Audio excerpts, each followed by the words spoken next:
Today, we are talking about managing stress with Twin Oaks Health and Dr. Forrest Sauer on the 702 Communications line. Dr. Sauer, welcome back to the show. It's great to have you. Let's talk about stress in and of itself. I mean, many of us obviously are experiencing it in 2020 to extents we probably didn't anticipate. So how does it impact, our mind, our body, our health? Awesome. Yeah. I love coming on and sharing these things. And what I would like to do is share something that's been on my heart. And I know I'm a wellness doctor and you want me to come on here and just share 3 easy steps to handle stress. And the truth of the matter is there's no easy way to handle what's going on in the world today. And so I want to speak on some of the challenges that we're experiencing with the civil injustice, with the riots, with the stress of COVID. And then I'll tie it all into how we can, and what we can do about it.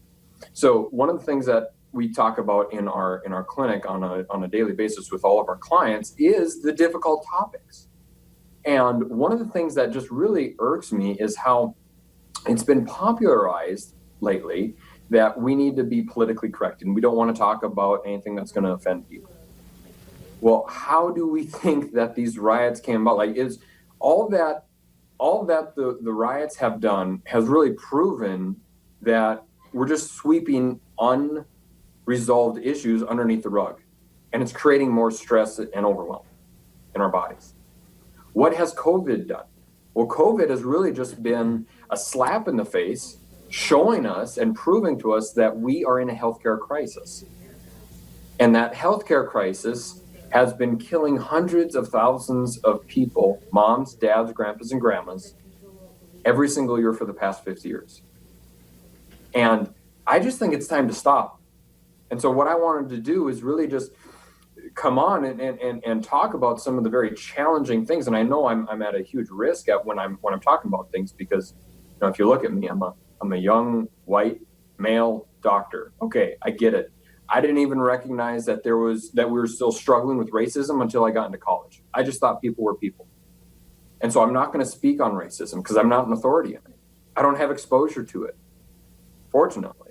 But what I do have the exposure to and what I am an authority in is forgiveness and how to overcome that so that way we can start really commanding our bodies. And so the deal with the healthcare crisis is the way that we've been educated. It's the same way with any civil injustice. The way that we've been taught is we don't want to talk about it. We just want to put on this happy face and everything's fine. We go to the doctor's office. We find out that we have diabetes or high cholesterol or our weight's going up and we think it's fine. We get slapped on, medication is slapped on us, and then we're told just continue your lifestyle like nothing's wrong. And that nothing could be further from the truth. And the truth is we need to start taking command of ourselves. We need to do the unpopular thing and sometimes the hard thing. And that is take responsibility for our own actions. And that goes for not just our health, but that also goes for our response to stressful situations, to civil injustice. And so how do we start overcoming this stress? Act out in love. Act out in love and forgiveness. Do something that is kind to others. And really just out of that selfless love, hate cannot exist when you are acting out in love. It cannot exist in the same place. Hate only harbors more hate. So the best way to overcome this hate is with an act of forgiveness and love. The same thing goes with your health. I used to struggle with procrastination in my life. And one of the things that I did to overcome that is I wrote a very, very simple note in my car, 3 simple words. I wrote this down in my car so that way I see it every single day and I recite it to myself every single day. 3 words, do it now. Do it now. What is it? It's whatever you know that you need to do today. Is it talk to a friend because you haven't talked to them in 3 months because of COVID and you want to keep that relationship up? Is it forgiving a family member? Is it forgiving a friend after they do something hurtful to you? Is it that project that you keep putting off till tomorrow? Is it that doctor's visit that you keep wanting to procrastinate on because you're pretty sure that your diabetes has gotten worse or you got this lump and you don't really want to find out what it is? And so you think ignorance is bliss. So put this in a place that you're going to see it every single day. And over time, you're going to start handling, and you're going to start handling the tough issues, and you're going to start commanding your life. And when you start taking control of your life, your health, and that's what we do in our clinic, is we help educate our clients very, very specifically on how they can start commanding their health. So if you want help with your health, give us a call.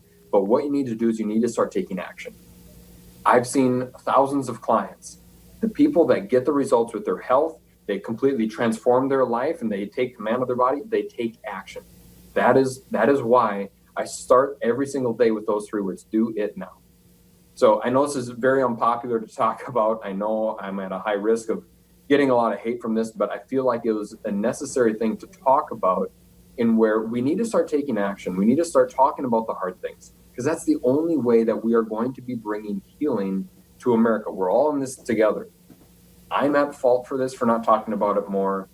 Everybody's at fault for this. So we need to own up to that and do the unpopular thing and start talking about this. And that not just goes for the social injustice, for the prejudice that has been built up and the racism, but that also goes with our health. When we are living in a healthcare crisis where we think that we're completely fine if we just simply have symptoms, take a medication, and now we can just continue on our lifestyle willy-nilly and nothing's changed and we're healthier for it. Well, that is the absolute opposite on what is actually true. We need to start being preventative with our health, so that way we can prevent the diabetes. We can get more energy. We can lose the weight and be the healthy, sexy grandpa and grandma that we've always dreamed of being, and actually make that a reality. So, Dr. Sawyer, thank you very much. We got to wrap it up there because of TV time, but we appreciate it very, very much. And stay with us when we come back. We're talking real estate right after this.